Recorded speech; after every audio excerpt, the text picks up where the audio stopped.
Sports anime. In a medium that allows you to showcase giant robots fighting, people having the wackiest powers, or bringing the supernatural to life. Why is it that you keep getting drawn into normality? Sure, you have some extravagant powers in your Blue Lock or your Kuroko basket, and sometimes you get your Inazuma 11s with, let's just say, over-the-top techniques. But why do you like Haikyuu? Why do you like Slam Dunk? Or why do you like Hajime no Ippo? Sports.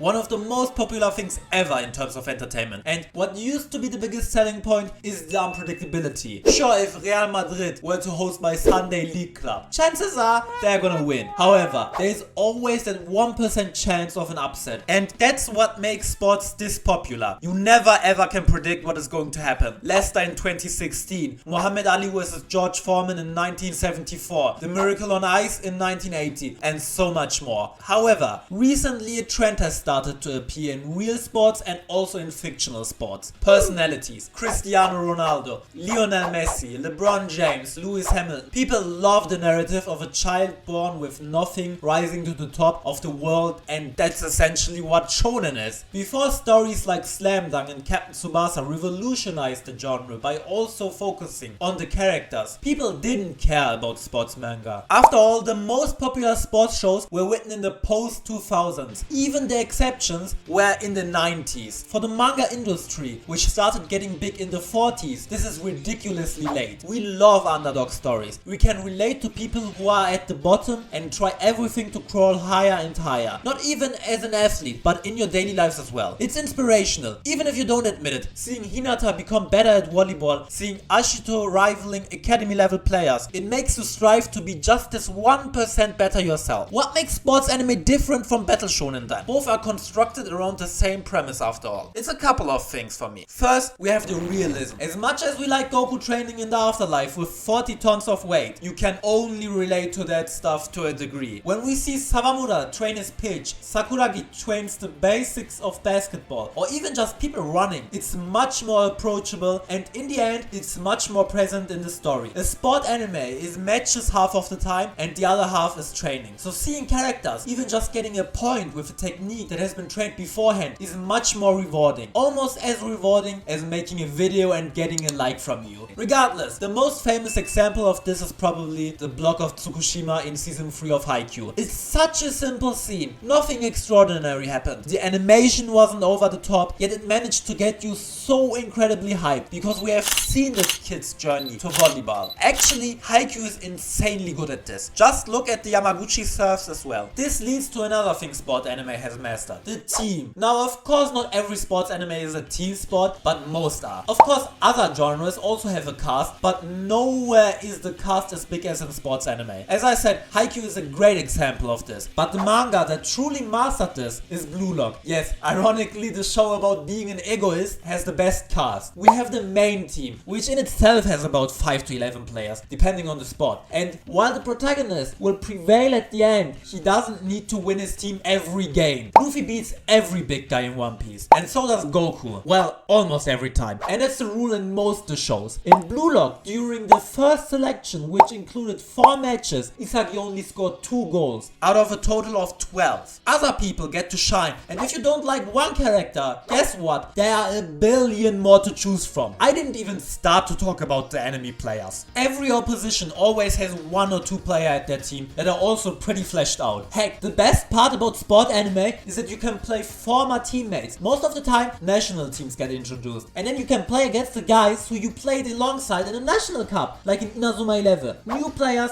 get introduced constantly, and everyone can play anyone throughout the story. And the crazy part is that you can even care about matches when the main character's team isn't part of the game, like in Kuroko no Basket, when Kisei and Aomine played against each other. It's just a confirmation of what I said. People care about personalities, and the genre with arguably arguably the most diverse cast is sports anime. That is why we have seen more and more shows grow popular in the past 2000s. It's also a huge benefit that it started to gain traction in the post 2000s, because now, only 10 or 20 years later, we still don't have enough shows. The market is not oversaturated like in other genres. Let's take the most popular sport, football. You'd think that there would be 100 shows that deal with football, but this isn't true at all. We have Captain Tsubasa, Inazuma 11, Blue Lock, and Aoashi, which are quite recent as well. That's 4 anime in total. Every other sport has 1 or 2 at most. Seeing any show feels like a huge variation from your usual shows you watch. And the fact that every show is about a different sport makes sports anime never boring. Not only are there not enough anime, but also the mangas keep evolving from year to year. Or more like every mangaka has a different perspective to offer. Blue Lock is the most extreme, with how it focuses on the strikers only and completely reverting the one for all motto, which is the norm usually. Kuroko no Basket focuses on delivering the most entertainment with its over-the-top moves. Slam Dunk is the most realistic and shows you the struggle of your body mattering for the sport you pick. Aoashi is a very tactic-based manga, especially focused on the defense, which is also crazy, as most mangakas seem to think that the protagonist always needs to be an offensive player. Diamond No Ace teaches you about responsibilities, and I could go on and on. It's just a crazy wide diversity in what they do, and from what perspective we get to watch the anime. Everyone has a different taste, and having so many perspectives allows the medium to appeal to so